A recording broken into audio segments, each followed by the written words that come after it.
Hello नमस्कार दोस्तों, स्वागत है एक बार फिर से आप सभी लोगों का। आज के इस वीडियो के माध्यम से बात करने वाले हैं स्नेक बाइट के बारे में। जैसा ये फोटोग्राफ देख करके आप लोग पहचान गए होंगे कि स्नेक बाइट क्या होती है, इसके बारे में बात करेंगे।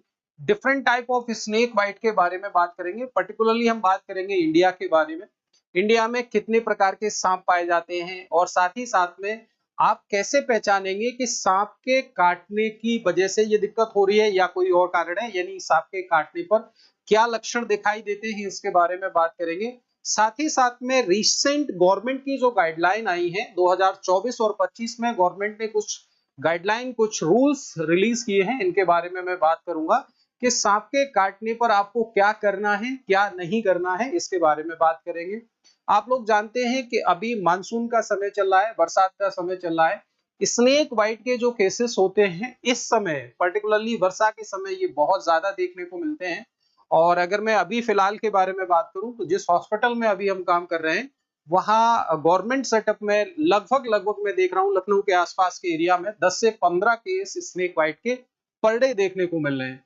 तो इन्हीं चीजों को ध्यान में रखते हुए आइए बात करते हैं कि स्नेक बाइट क्या है, इससे कैसे बचा जा सकता है, इसमें क्या करना चाहिए, क्या नहीं करना चाहिए। इन सारे विषयों पे मैं डिटेल में आपसे चर्चा करूंगा।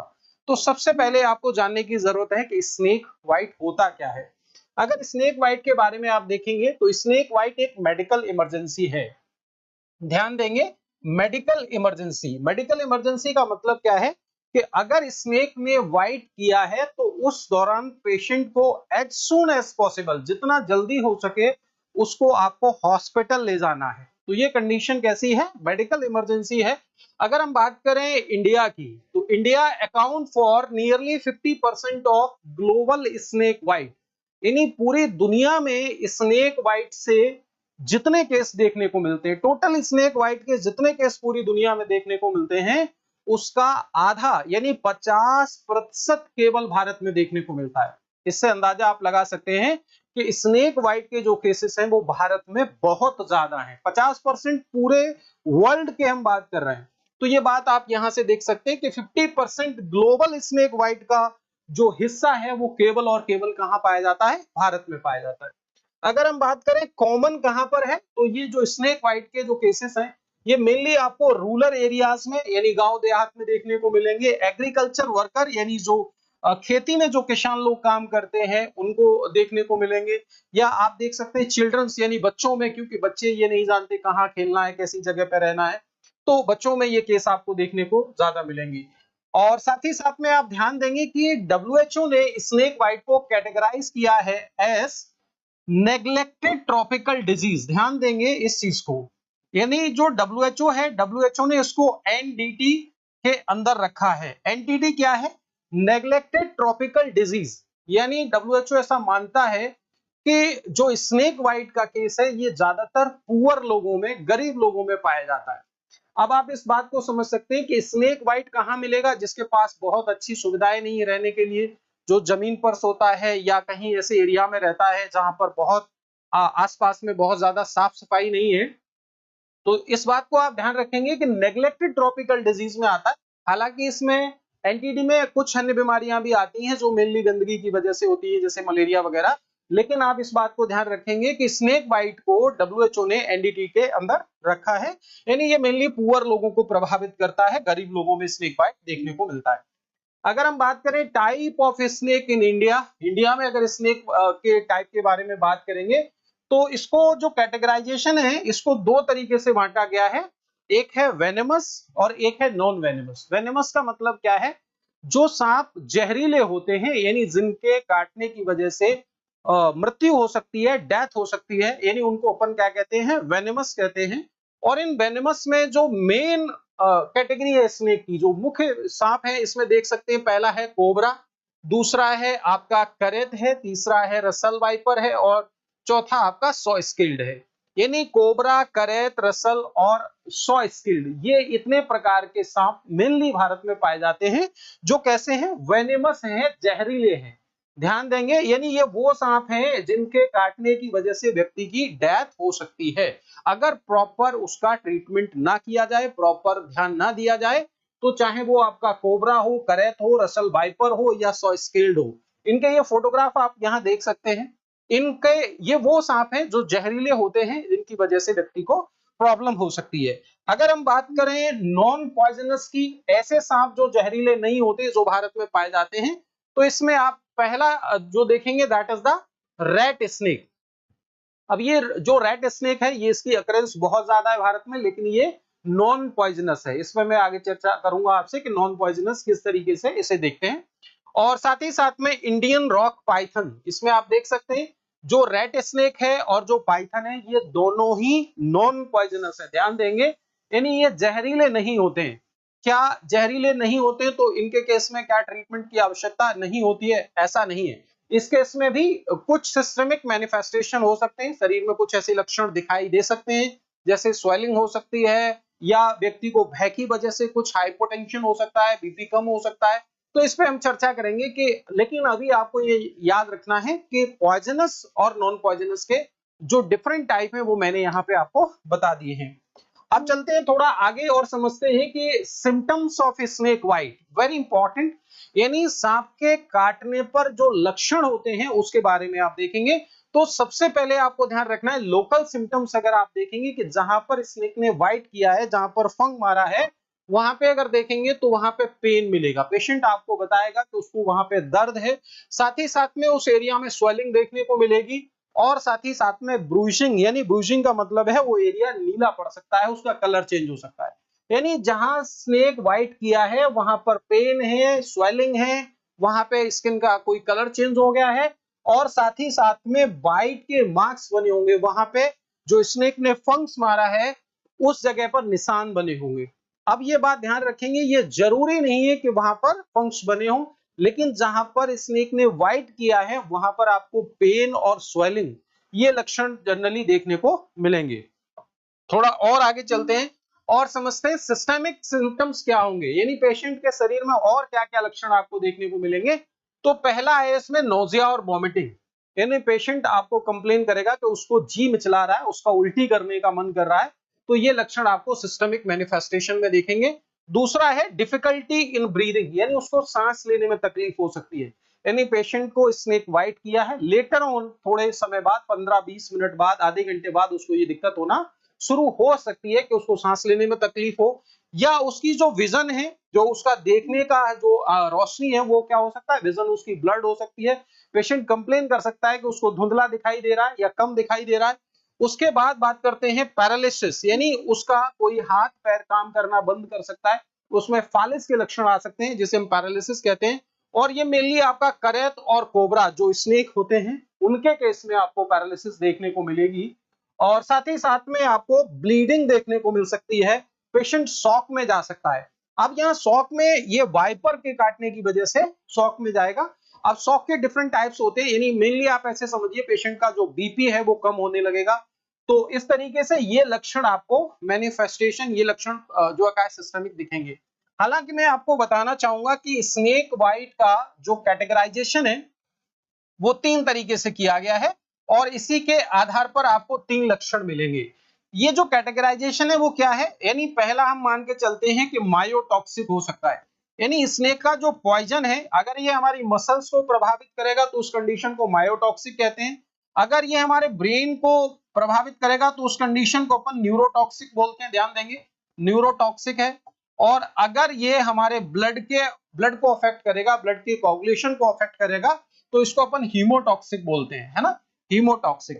तो अभी आपको ये याद रखना है कि ये 3 प्रकार के जो पॉइजन है, चाहे वो मायोटॉक्सिक हो, न्यूरोटॉक्सिक हो या हीमोटॉक्सिक हो, लेकिन ये जो लक्षण है ये आपको ध्यान देने कि उसको उल्टी करने का मन हो सकता है, उसकी जो विजन है उसके दिखने में प्रॉब्लम हो सकती है, सांस लेने में तकलीफ हो सकती है, हाथ पैर में पैरालिसिस हो सकती है। ये लक्षण आपको स्नेक बाइट के केस में देखने को मिलेंगे। थोड़ा और आगे चलते हैं और समझते हैं फर्स्ट एड, यानी आपको स्नेक बाइट में सबसे पहले क्या करना है।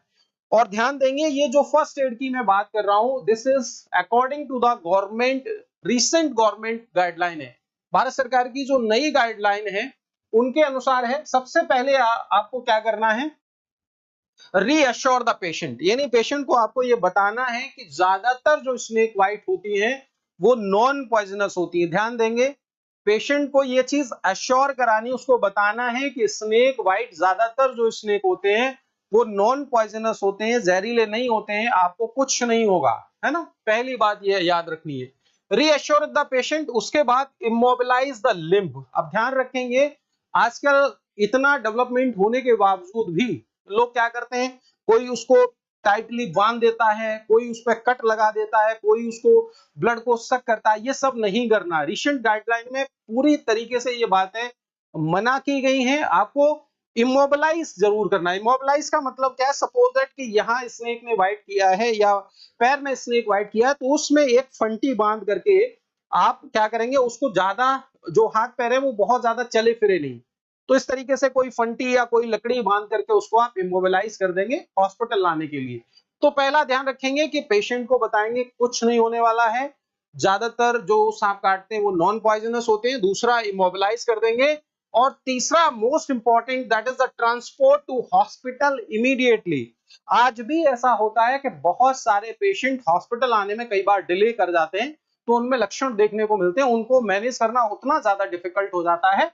तो जितना जल्दी संभव हो सके बिना टाइम वेस्ट किए आपको पेशेंट को हॉस्पिटल पहुंचाना है। ये नहीं देखना है कि सांप कहां गया, कैसा था, जिन सब में समय वेस्ट नहीं करना है। As soon as possible bring the patient to the hospital. Next है डोंट, यानी अब आपको क्या नहीं करना है। क्या नहीं करना है, तो जैसा मैंने बताया, नो टॉर्निकेट और कटिंग वुंड, यानी कोई भी आपको कपड़ा या पट्टी उस पर टाइटली नहीं बांधनी है, जैसे टॉर्निकेट कहते हैं, वो नहीं बांधना है। ना ही जहां स्नेक ने बाइट किया वहां पे कोई घाव क्रिएट करना है, कोई कट लगाना है। और साथ ही साथ में do not suck out the venom, और जो जहर, जहां पे लोग कहते हैं कि जहर को सक कर लेते हैं, जहर को चूस लेते हैं, ये सब नहीं करना है। Next is the no alcohol और आइस एप्लीकेशन, यानी जिस एरिया में वाइट किया है स्नेक ने वहां पर कोई भी आइस पैक नहीं लगाएंगे, कोई अल्कोहल नहीं लगाएंगे, इन सब चीजों में समय व्यर्थ नहीं करेंगे। थोड़ा और आगे की जानकारी देखते हैं। और आपको डायग्नोसिस में, यानी जब पेशेंट हॉस्पिटल पहुंच जाता है उस दौरान हम इसकी पहचान कैसे करते हैं, कैसे फर्दर ट्रीटमेंट की शुरुआत करते हैं। तो सबसे पहले clinical evaluation based on the symptoms, यानी सबसे पहले हम लक्षण के आधार पर पेशेंट को देखते हैं कि उसको क्या लक्षण आ रहे हैं। साथ ही साथ में हिस्ट्री लेते हैं कि कैसे काटा है, कहाँ काटा है, किस जगह पे वो काम कर रहा था, क्योंकि उस हिसाब से हम पेशेंट को काटा उस एरिया का, जब हम हिस्ट्री लेते हैं तो उस एरिया के हिसाब से, हम उसकी ज्योग्राफी के हिसाब से कहीं ना कहीं डिफरेंट टाइप ऑफ स्नेक के बारे में उस एरिया के हॉस्पिटल में ये जानकारी होती है कि मेनली इस एरिया में इस तरीके का सांप पाया जाएगा, तो उसके हिसाब से ट्रीटमेंट की शुरुआत करते हैं। हालांकि ये इतना इंपॉर्टेंट नहीं है, लेकिन फिर भी जो इवैल्यूएशन किया जाता है वो लक्षण के आधार पर किया जाता है। नेक्स्ट इज द 20-मिनट होल ब्लड क्लॉटिंग टेस्ट। अब ये 20-मिनट होल ब्लड क्लॉटिंग टेस्ट क्या है, इसको आप ध्यान देंगे। 20 WBCT। अब ये WBCT टेस्ट क्या है, एक्चुअली करते क्या है कि जो हमारा नॉर्मल ब्लड है ये 20 मिनट के अंदर क्या हो जाता है, क्लॉट कर जाता है, जम जाता है। तो कैपिलरी में, यानी टेस्ट ट्यूब में या कैपिलरी में ब्लड लेते हैं और 20 मिनट तक उसे ऑब्जर्वेशन में करते हैं। हालांकि ये जो टेस्ट है ये बहुत रिलायबल नहीं है, लेकिन हाँ, ऐसे एरियाज में, रिमोट एरियाज में जहां बहुत ज्यादा सुविधाएं नहीं है, वहां पे ये टेस्ट आज भी किया जाता है। और इस टेस्ट में हम देखते हैं कि ये अगर इस टेस्ट ट्यूब में ब्लड रखा गया 20 मिनट के अंदर, अगर ये नॉर्मल ब्लड है तो ये जम जाना चाहिए। लेकिन अगर स्नेक वाइट किया है और हीमोटॉक्सिक टाइप का, यानी ब्लड को प्रभावित करने वाला कोई पॉइजनस स्नेक है, तो ये खून आपका जमेगा नहीं, यानी ये खून के अंदर क्लॉटिंग नहीं होगी। और इससे हम जान जाएंगे कि इसमें हमें इमीडिएटली जो है ट्रीटमेंट की आवश्यकता है। तो ये आप देख सकते हैं 20-मिनट होल ब्लड क्लॉटिंग टेस्ट। हालांकि इसके अलावा आज के समय में लैब में बहुत एडवांस टेस्ट अवेलेबल है हमारे पास। लैब टेस्ट में अगर देखेंगे, हम सीबीसी कराते हैं, इसमें पीटीआईएनआर कराते हैं। ध्यान रखेंगे, पीटीआईएनआर जो टेस्ट है ये हमें मेनली टेंडेंसी ऑफ ब्लीडिंग को बताता है। इसी तरीके से क्रेटिनिन टेस्ट कराते हैं, यानी किडनी वगैरह तो नहीं पेशेंट की प्रभावित हुई है, इलेक्ट्रोलाइट कोई इम्बैलेंसी तो नहीं हुई है। तो ये सारे टेस्ट आज के समय पे हम इमीडिएटली 1 से 1.5 घंटे में हमारे पास इन सबकी रिपोर्ट आ जाती है। और साथ ही साथ में urine test for the haematuria, patient का यूरिन भी हम चेक करते हैं कि कोई ब्लीडिंग तो नहीं हुई है, क्योंकि अगर हेमेचूरिया का मतलब है यूरिन के अंदर ब्लड आना, अगर कोई इंटरनली कोई ब्लीडिंग हो रही है तो उसको हम यूरिन के थ्रू देखते हैं। और साथ ही साथ में ECG if the neurotoxic symptoms is present, अगर पेशेंट में हमें कोई हार्ट से रिलेटेड इश्यू नजर आ रहा है तो उसमें मेनली हम क्या करते हैं, उसके इसमें हम ईसीजी भी करा लेते हैं कि पेशेंट अगर ब्रेडिकार्डिया में जा रहा है, पेशेंट की जो हार्ट बीट है वो स्लो हो रही है, सांस लेने में उसे ज्यादा तकलीफ हो रही है, तो उस दौरान हम ईसीजी भी कराते हैं। थोड़ा और आगे की बातें जानते हैं और बात करते हैं इसके ट्रीटमेंट के बारे में। That is again very important aspect. Treatment में anti snake venom that is the ASV. अब इस एएसवी को लेकर के आपको समझना है, anti snake venom only effective specific treatment. ध्यान देंगे, एएसवी ही एकमात्र आज के समय में इलाज है। स्नेक वाइट के केस में एंटी जो आपका स्नेक वेनम है, एएसवी जो इंजेक्शन है, एज सून एज पॉसिबल ये पेशेंट को मिल जाना चाहिए, लग जाना चाहिए, तो ध्यान रखेंगे। और साथ ही साथ में polyvalent ASV available in India. Bharat में जितने भी हॉस्पिटल हैं मेनली वहां पे पॉलीवेलेंट जो इंजेक्शन है वो लगभग लगभग सारे सांपों में काम करते हैं। तो ध्यान रखेंगे कि जो एएसवी का जो वायल है, जो एएसवी का जो इंजेक्शन है, वो सारे स्नेक में काम करता है। ये पॉलीवेलेंट होते हैं। जब आपको पता नहीं कि किस प्रकार के सांप ने खाया है, किस एरिया में काटा है, कोई जानकारी नहीं है, तो ऐसे केस में अपन क्या करते हैं, 8 से 10 इंजेक्शन लेकर के, ध्यान देंगे, 8 से 10 इंजेक्शन लेकर के इमीडिएटली एनएस में 500 ml जो एनएस लेकर के उसमें 8 इंजेक्शन, 10 इंजेक्शन, 5 इंजेक्शन सीवियरिटी के आधार पर हम क्या करते हैं, पेशेंट को चढ़ा देते हैं और आगे उसके लक्षणों का एवोल्यूशन करते हैं और फिर आगे धीमे धीमे इनको बढ़ाते जाते हैं। Administered as per symptoms, not snake identification. तो जैसा मैंने बताया, पॉलीवेलेंट हम वहां लगाते हैं जहां हमें स्नेक के बारे में पता नहीं था, किस प्रकार का है, कोबरा है, करेत है, वाइपर है, किसने काटा है, कुछ जानकारी नहीं है, तो उस केस में पॉलीवेलेंट लगाते हैं। पॉलीवेलेंट की मैंने बताई शुरुआत अपन 8-10 इंजेक्शन मिनिमम एक एनएस में डाल के रैपिडली चढ़ा देते हैं, फिर उसके बाद फ्लूइड मेंटेन करते रहते हैं, पेशेंट के लक्षण देखते रहते हैं और इस तरीके से कुछ एंटीबायोटिक भी देते हैं कि उस दौरान कोई जो है क्या इन्फेक्शन बॉडी में डेवलप हो जाए। और अगर हम बात करें सपोर्टिव केयर की, सपोर्टिव केयर में क्या क्या चीजें करते हैं, तो जिसमें मैंने आईवी फ्लूइड जैसे बताया कि अगर पेशेंट का बीपी लो हो रहा है तो उसके इसमें आईवी फ्लूइड देते हैं। ऑक्सीजन की अगर जरूरत है तो ऑक्सीजन भी देते हैं। अगर किसी भी तरीके से क्रेटिनिन या कोई अन्य कॉम्प्लिकेशंस बॉडी में हो रहा है तो उसके इसमें हम डायलिसिस करा सकते हैं। और बात करें वुंड केयर की, जो घाव बना है जहां पे स्वेलिंग है, तो उस केस में वुंड केयर करते हैं और टिटनेस का प्रोफाइलेक्सिस लेते हैं, टिटनेस के इंजेक्शन लगाते हैं। तो इस तरीके से ये होल आपका एक मैनेजमेंट है जिसमें सबसे इंपॉर्टेंट जो एस्पेक्ट है दैट इज द एएसबी।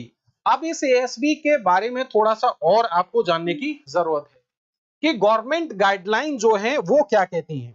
अब गवर्नमेंट की ये जो गाइडलाइन है, ध्यान रखेंगे, ministry of health and family welfare के द्वारा ये दी गई गाइडलाइन है। 2024-25 में इन गाइडलाइन को भारत सरकार ने रिलीज किया है।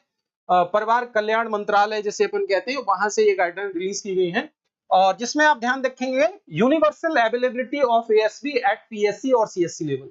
यानी भारत सरकार का ऐसा कहना है और ये कंपलसरी एक आदेश मान के चलिए कि जितने भी प्राइमरी हेल्थ सेंटर हैं, जितने भी आपके कम्युनिटी हेल्थ सेंटर हैं, वहां पर आपका एएसबी का इंजेक्शन अवेलेबल होना चाहिए। लेकिन ऐसा पीएससीओ पर कई बार ऐसा देखने को मिला है। रिसेंटली अभी एक ऐसा केस आया, सीतापुर के पास का ही है, ये पर्टिकुलर जगह का नाम तो मैं नहीं लूंगा, कि वहां पर 6 घंटे पेशेंट को वेस्ट किए गए और एएसबी वहां पर अवेलेबल नहीं था, या था तो लगाया नहीं गया और पेशेंट कॉम्प्लिकेटेड हो गया।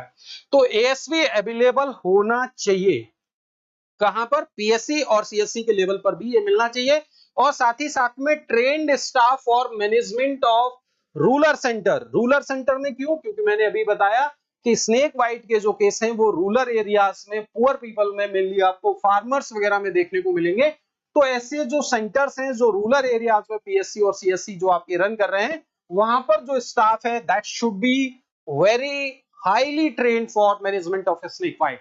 यानी स्नेक बाइट के मैनेजमेंट के लिए उसको पूरी जानकारी होना चाहिए। साथ ही साथ में पब्लिक अवेयरनेस और कैंपेन, यानी डब्ल्यूएचओ ऐसा मानता है, भारत सरकार ऐसा मानती है कि आज भी हमें बहुत सारी अवेयरनेस की जरूरत है, लोगों को बताने की जरूरत है कि स्नेक बाइट में लोग आज भी बहुत ज्यादा मंत्र झाड़ फूंक के चक्कर में रहते हैं, तो वो सब आपको नहीं करना है। स्नेक बाइट के केस में एज सून एज पॉसिबल आपको पेशेंट को हॉस्पिटल लाना है। तो हमें पेशेंट को, लोगों को, पब्लिक को अवेयर करना है कि स्नेक बाइट में आपको क्या करना है। और snake bite management include in the rural health training. और साथ ही साथ में हमें आसपास के लोगों को, स्नेक बाइट के बारे में बताना है, उसके मैनेजमेंट के बारे में बताना है। तो ये सारी जानकारी स्नेक बाइट को लेकर के मैंने आपको दी है। स्नेक बाइट को लेकर के अगर आपका कोई डाउट है, कोई क्वेरी है, तो उसको आप पूछ सकते हैं। अब बात करता हूं मैं आपको प्रिवेंटिव स्ट्रेटजी के बारे में कि क्या ऐसा करें जिससे स्नेक बाइट हो ही ना या इसके चांसेस बहुत कम हो जाएं। तो सबसे पहले जो ध्यान रखना है that is the wear boot gloves during the field work. अगर आप किसान हैं और आप खेती में काम करते हैं तो वहां पे आपको बूट पहनना है, लंबे जूते पहनने हैं, हाथ में ग्लव्स पहनना है, क्योंकि स्नेक बाइट का जो कॉमन साइट है वो या तो पैर होगा या हाथ होगा, है ना। तो इस केस में आपको क्या करना है, बियर बूट पहन के चलना है, ग्लव्स पहन के चलना है, और साथ ही साथ में use mosquito net while sleeping on the ground. अगर कोई व्यक्ति जमीन पर सो रहा है ना, ऑब्वियस सी बात है जमीन पर सो रहा है तो उसका जो फाइनेंशियल स्ट्रेटजी है, जो फाइनेंशियल स्थिति है वो बहुत अच्छी नहीं होगी। गरीब सेक्शन का व्यक्ति है तो उसके लिए भी गवर्नमेंट कहती है कि उसको कहा है नेट लगा के सोना है, मच्छरदानी लगा के सोना है, ताकि उसमें स्नेक की एंट्री वगैरह ना हो पाए। और साथ ही साथ में कीप सराउंडिंग क्लीन, आपके आसपास का जो एरिया है वो आपको बहुत साफ सुथरा रखना है। जहां आप रहते हैं वहां पे बहुत ज्यादा कूड़ा नहीं होना चाहिए, गंदगी नहीं होनी चाहिए, क्योंकि ऐसी जगहों पे ही तो इस तरीके का दिक्कत होगी। यानी स्नेक कहाँ रहेगा, जहां बहुत ज्यादा कूड़ा कचरा पड़ा हुआ है, तो वहां पे आपको साफ सफाई रखनी है। और साथ ही साथ में educate people in the endemic areas, यानी ऐसे एरिया जहां पर स्नेक बाइट के केस बहुत ज्यादा होते हैं, वहां पे ये हमारी सोशल रेस्पॉन्सिबिलिटी है, ये सामाजिक जिम्मेदारी है कि हम लोगों को समझाएं कि उनको क्या करना है, क्या नहीं करना है, कैसे व्यक्ति को स्नेक बाइट के, सांप के काटने पर उसे मैनेज करना है। तो ये सारी जानकारी स्नेक बाइट को लेकर के मैंने आपको दी है। अगर फिर भी आपकी कोई क्वेरी है, आपका कोई डाउट है, तो आप हमें कमेंट करके पूछ सकते हैं। Thank you for watching this video.